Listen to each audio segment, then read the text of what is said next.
কামাল আনতা রাব্বি আনতা হাসবি যুল জালাল তুহি কাদের জলিলুল্লাহ জাহাদার বহরহাল তুহি মেরা নিগাহদার। এ যুবক, ও আল্লাহর বান্দা, ও আমার পর্দার আলের মা ও বোনেরা, মিথ্যা কথা বলা বন্ধ করে দাও, জবানের হিফাজত করো। ও আমার যুবক, ও আমার কলিজার টুকরা যুবতী বোনেরা, মিথ্যা বন্ধ করে দাও। 3 নাম্বার, গীবত শিকায়াত বন্ধ করে দাও। গীবত করো না, গীবত আজকে এটা হয়ে গেল গীবত। ভাতের সাথে পান্তা ভাতের সাথে ঘি দিয়া খেতে যেমন মজা পায়, বান্দারা আজকে গীবত করতেও তেমন মজা পায়। বলে শুনছুনি অমুক এই কাজটা করছে, এই বলে সূচনা হয়। আর আল্লাহ বলেন, এই বান্দা জবানের হেফাজত করো। মুহাদ্দিসিনে কেরাম বলেন, গীবত শিকায়াত বন্ধ করে দাও। যারা গীবত করে, আল্লাহ পাক বলেন, লা ইয়াগতাব বা'দুকুম বা'দা আয়ুহিব্বু আহাদুকুম মান ইয়াকুলা লাহমা আখিহি মাইতান ফাকারিহতুম ওয়াত্তাকুল্লাহ। আল্লাহ বলেন, তোমরা পরস্পর একে অপরের গীবত করো না।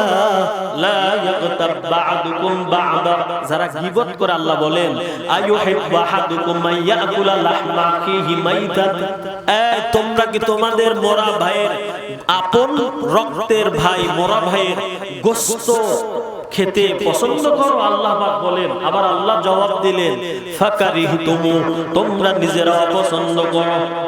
এটা অবশ্যই তোমরা পছন্দ করো। ফাত্তাকুল্লাহ, সুতরাং তোমরা আল্লাহকে ভয় করো।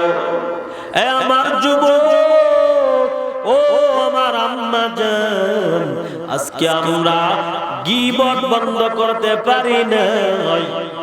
2 জন নারী এক জায়গায় বইলেই গীবত করে, উপায় নেই। ওর বউ ওই কাজটা করছে, ওর মেয়ে ওই কাজটা করছে। গীবত, আল গীবাতু আশাদ্দু মিনাজ জিনা। নিজের আপন মায়ের সাথে যদি কেউ ব্যভিচার করে, তার থেকেও মারাত্মক পর্যায়ে গুনাহ হয় হলো মানুষের পরনিন্দা করলে গুনাহ। একজন আরেকজনের বিরুদ্ধে আচরণ করলে, কথোপকথন করলে, পিছনে পিছনে মিয়া হাসেন আর কথা বলেন, কত বড় যে গুনাহ হয়। মরে গেলে যে কবরের মধ্যে আগুনে জ্বলতে হবে, এই চিন্তাও আমরা কেউ করি না। আফসোস, দুনিয়ার মানুষ খালি কান ভালো করে, গান শোনে। গান শোনা এটা যে কত বড় মারাত্মক গুনাহ।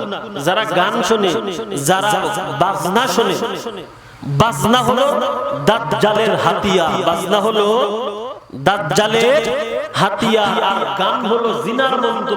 আমার নবী বলেন, গান হলো জিনার মন্ত্র। গানের মাধ্যমে এক নারী আর এক পুরুষের উপরে পাগল হয়ে যায়। পর পুরুষের গান শুনে পর নারী পাগল হয়ে জিনা করে, কি করে না, ব্যভিচার কাজ করে, গুনাহ করে। পর পুরুষের গান শুনে পর নারী পাগল হয়, পর নারীর গান শুনে পর পুরুষ পাগল হয়। এজন্য আল্লাহর নবী বলেন, গান হলো জিনার মন্ত্র আর বাজনা হলো দাজ্জালের হাতিয়ার। দাজ্জাল দুনিয়াতে বিভ্রান্ত করার জন্য যত হাতিয়ার ব্যবহার করবে, তার মধ্যে অন্যতম একটি হাতিয়ার হলো বাজনা। তো আমরা আজকে এগুলোকে কিছুই মনে করি না। মোবাইলে কল আসলে বাজনা বাজনা। মোবাইল আলাদা এই চক্রান্ত দাজ্জালের ফিতনা মোবাইলের মধ্যে ঢুকাইয়ে দিয়েছে। আমার ভাইরা, গালাগালি করা যাবে না, মিথ্যা কথা বলা যাবে না, গীবত শিকায়াত করা যাবে না। আল্লাহ পাক বলেন, ইয়া আইয়ুহাল্লাযীনা আমানুত্তাকুল্লাহ ওয়া কুলু কাওলান সাদীদা। এ যুবক, ও আমার আম্মা জান, যে তোমারে মন্দ গালি দেয় যে তোমার সাথে অসৎ আচরণ করে। আল্লাহর নবীর হাদিস শুনে নেও। আল্লাহর নবী বলেন, ক্বালান নবী সাল্লাল্লাহু আলাইহি ওয়াসাল্লাম, সিলমান কাতাআকা ওয়া আফু আম্মান যালামাক ওয়া আহসিন ইলা মান আসাআ ইলাইক। এ নবীর উম্মতেরা ভালো করে শুনে নেন। আমার নবী বলেন, সিলমান কাতাআক, আত্মীয়তার বন্ধনটা ছিন্ন করো না, ওয়া আফু আম্মান যালামাক, এবং তোমার সাথে যদি কেউ জুলুম করে, তোমার উপরে যদি কেউ অত্যাচার করে, ওয়া আফু, তুমি তাকে ক্ষমা করে দাও, মাফ করে দাও, ওয়া হাসিন ইলা মান আসাআ ইলাইক, আর যদি তোমার সাথে কেউ মন্দ ব্যবহার করে তাহলে তুমি তাকে ভালো উপহার দাও। আল্লাহর নবী বলেন, তোমার সাথে যদি এই উম্মত, তোমার সাথে যদি কেউ মন্দ ব্যবহার করে তাহলে তুমি তাকে ভালো ব্যবহার উপহার দাও। তাহলে আমাদের সাথে যদি কেউ বাজে ব্যবহার করে আমাদের কি উপহার দিতে হবে? ভালো ব্যবহার উপহার দিতে হবে। শাইখ শিবলি কুতুবুল আলম, শাইখ শিবলি একদিন গাছের নিচে রাস্তা দিয়ে যাইতে যাইতে বিশ্রামের জন্য বসলেন। গাছ শাইখ শিবলির সাথে কথা বললেন, গাছের জবান খুলে গেল। গাছ বলে, শাইখ শিবলি, দেখি তুমি আজকালকে ভালো হতে চাও, তুমি নিজে ভালো হতে চাও, যদি পরিপূর্ণ ভালো হতে চাও তাহলে আমি গাছের মতো হয়ে যাই।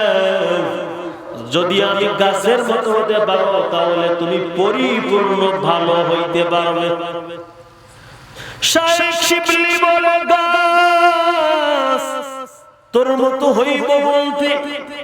ওই সময় গাছ বলে, শিবলি তাকায়া দেখ, আমার গায়ে কত বেতের আঘাত, আমার গায়ে কত ক্ষত, তাকায়া দেখ কত মানুষ আমার গায়ে ঢিল মারে, কত মানুষ, আমি গাছের পাতাগুলো ছিঁড়ে নিয়ে যায়, কিন্তু আমি তাদের মন্দ ব্যবহার দেই না, আমি তাদের কোনো প্রতিরোধ করি না, আমি ধৈর্য ধারণ করি এবং আমি তাদেরকে একটা মৌসুমে ভালো ফল উপহার দেই। আমি কি দেই? ভালো ফল উপহার দেই। ধৈর্য ধারণ করে তারা আমার সাথে খারাপ আচরণ করলেও আমি তাদের সাথে ভালো ব্যবহার করি, ভালো ফল উপহার দিই। শাইখ শিবলি বলে, ধন্যবাদ, তোমার থেকে আমি একটাই জিনিস শিখলাম, যে দুনিয়াতে যেই আমার সাথে মন্দ ব্যবহার করুক আমি তার সাথে খারাপ ব্যবহার করব না, আমি ধৈর্য ধারণ করব। শাইখ শিবলি বলে, গাছ তুই এত ভালো, বুঝলাম তুমি ভালো ভালো উপহার দাও, তাহলে মানুষ তোমারে কেন আগুন দিয়ে জ্বালায়, মানুষ তোমারে কেন আগুনে পোড়ায়? গাছ এবার বলে, আমার একটা বদ স্বভাব আছে। কি স্বভাব? বদ স্বভাব। খারাপ লাগে আপনাদের? বলে, আমার একটা বদ স্বভাব। কি স্বভাব? বলে, আমি শুধুই বাড়তে চাই, শুধুই বাড়তে চাই, উপরে উঠতে চাই, নিচে নামার জন্য কোনো রাস্তা থাকে না, এত উপরে উঠি নিচেই আজ তাকানোর মতো, নিচেই নামার মতো আর সুযোগ থাকে না। মানে আমি নিজেই যত উপরে উঠি আর নামতে পারি না, আর নিচে নামার সুযোগ নেই। এটাই হলো আমার বদ স্বভাব, যে আমি নিজেই অনেক উপরে উঠে যাই। এই জন্য আমাকে সৃষ্টিগতভাবে আল্লাহ আমার জন্য শাস্তি রেখেছে, শেষ বেলায় আমাকে জ্বালানো হয়, আগুনে দিয়ে পোড়ানো হয়। যে আমার এটাই তো বদ স্বভাব, আমি নিজে নামার আর কোনো লাইন নেই, আমি শুধু উঠতেই থাকি, উপরে উঠতেই থাকি। শাইখ শিবলি বলে, সাব্বাস, তোর থেকে আমি আরেকটা শিক্ষা নিলাম, জীবনে যতই বড় হই না কেন অহংকার করব না, জীবনে যতই বড় হই না কেন অহংকার করব না। তাহলে অহংকার